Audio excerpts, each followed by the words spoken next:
সুপ্রিয় দর্শক, আসসালামু আলাইকুম। সবাইকে সন্ধ্যাকালীন শুভেচ্ছা।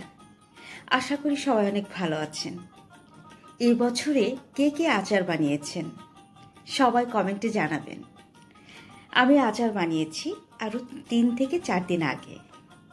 একটা মিক্সড আচার, আলু বখারা, আম, জলপাই আর তেঁতুল দিয়ে। সুপ্রিয় দর্শক, শুরুতেই দেখেছেন আমি আমগুলো ভাপিয়ে নিয়েছি, জলপাইগুলো ভাপিয়ে নিয়ে ক্র্যাশ করে নিয়েছি আর তেঁতুলের বিচিগুলো ছাড়িয়ে নিয়েছি। অ্যাড করে দিয়েছি প্যান। এখন অ্যাড করে দিচ্ছি তেল। তার সাথে সংযোগ করছি আমার হাতের 1 মুঠো রসুন।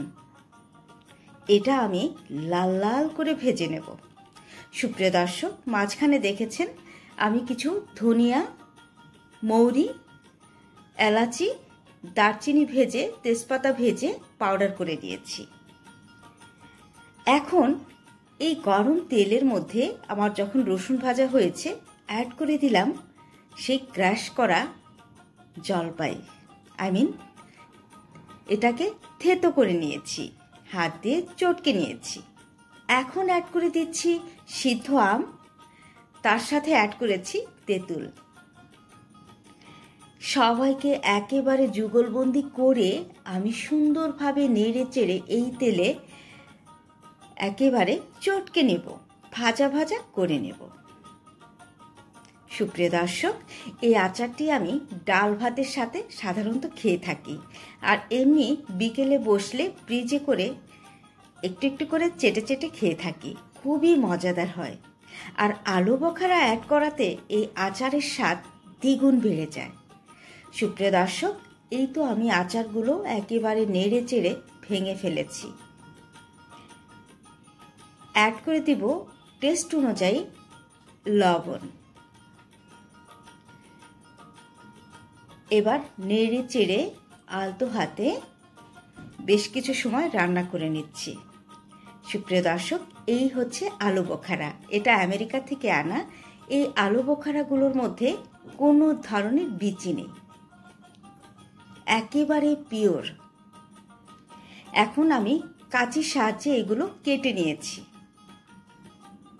অ্যাড করে দিচ্ছি সেই জলপাই, তেঁতুল, আম সিদ্ধর মধ্যে।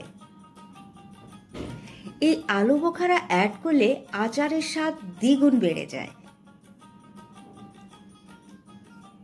সুপ্রিয় দর্শক, এখন আমি নেড়ে চেড়ে অ্যাড করে দিচ্ছি টেস্ট অনুযায়ী গুড়। আচার একটু টক টক হলে তবেই খুব ভালো লাগে আমার খেতে, তাই আমি আমার টেস্ট অনুযায়ী গুড় অ্যাড করে দিয়েছি। আপনারা আপনাদের টেস্ট অনুযায়ী গুড় কিংবা চিনি অ্যাড করতে পারবেন। গুড় অ্যাড করার পরে অনেক পানি উঠেছে, মনে হচ্ছিল গ্রেভি গ্রেভি একটা ভাব। তো আমি জাল করে আস্তে ধীরে আচারটা রান্না কমপ্লিট করেছি। এখন অ্যাড করে দিব সেই বানানো পাটায় পিষা মশলাটা। এই মশলাটা আমি কিন্তু খুব বেশি মিহি করিনি, আধ ভাঙা করে এই মশলাটা গুঁড়ো করা। সুপ্রিয় দর্শক, নেড়ে চেড়ে এটা রস যতটা সম্ভব শুকিয়ে নেব। এই আলু বখারা মিক্সড আচারটা এত মজাদার, যেটা আপনার মুখে লেগে থাকবে। এটা টেস্ট আপনারা তৈরি করে খেয়ে দেখবেন যদি আপনাদের ভালো লেগে থাকে। সুপ্রিয় দর্শক, আমার কিন্তু আচার বানানো কমপ্লিট। বেশ কিছু রস শুকিয়ে নিয়েছি।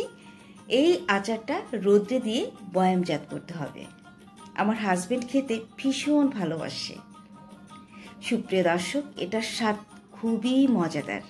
সবাই ভালো থাকবেন। আল্লাহ হাফেজ।